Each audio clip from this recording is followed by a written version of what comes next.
Mr. McClintock for 5 minutes.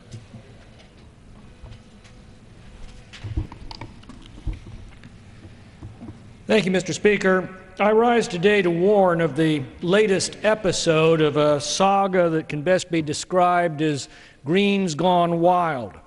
It involves a U.S. Fish and Wildlife Service proposal to declare 2 million acres in the Sierra Nevada mountains as critical habitat for the Sierra Nevada yellow-legged frog and the Yosemite toad under the Endangered Species Act. Now, that's essentially the footprint of the Sierra Nevada mountains from Lassen County north of Tahoe to Kern County just outside of Los Angeles.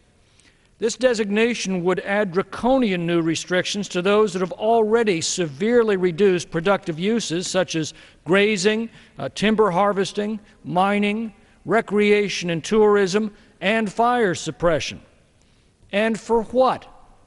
Even the Fish and Wildlife Service admits that the two biggest factors in the decline of these amphibian populations are not human activity at all, but rather non-native trout predators and the BD fungus that has stricken amphibian populations across the western United States, neither of which will be alleviated by this drastic expansion of federal regulations. The species that will be most affected by this action is the human population, and that impact will be tragic, severe, and entirely preventable.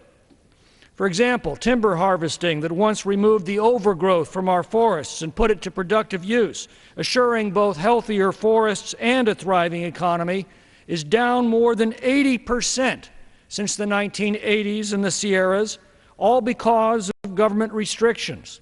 The result is more frequent and intense forest fires, closed mills, unemployed families, and a devastated economy throughout the region. Existing regulations already effectively put hundreds of thousands of acres of forest off limits to human activity through such laws as the Wilderness Act, the Wild and Scenic Rivers Act, the Clean Waters Act, the National Environmental Policy Act, not to mention a crushing array of California state regulations. This proposal by the Fish and Wildlife Service would vastly expand those restrictions. And this policy seems to be part of a much bigger picture. In Yosemite National Park, for example, the Department of Interior is proposing to expel long-standing tourist amenities from the valley and lock in a plan that would result in 27% fewer campsites than it had in 1997 and 31% less lodging. Throughout the Sierra Nevada, the U.S. Forest Service is closing access to roads, imposing cost-prohibitive fees and conditions on cabin rentals, grazing rights, mining, and of course timber harvesting, while obstructing long-standing community events on which many of these towns rely for their tourism. The one common denominator in these actions is an obvious desire to discourage the public's use of the public's land.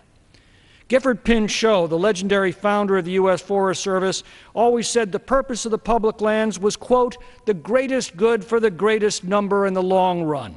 John Muir, the legendary conservationist responsible for preserving Yosemite Valley, did so in the words of the legislation he inspired for the express purpose of public use, resort, and recreation.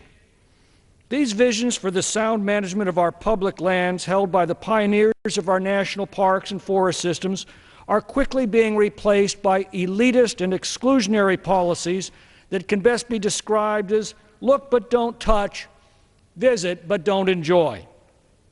No one values the natural resources of the Sierra Nevada more than the people who live there and who have entrusted me to speak for them in Congress. These communities have jealously safeguarded the beauty of the region and the sustainable use of the lands for generations. Their prosperity and their posterity depends on the responsible use and stewardship of these lands. Now federal authorities are replacing these balanced and responsible policies with vastly different ones that amount to a policy of exclusion and benign neglect. We have sacrificed our obligation to future generations, or I should say we have a sacred obligation to future generations to preserve and protect our public lands.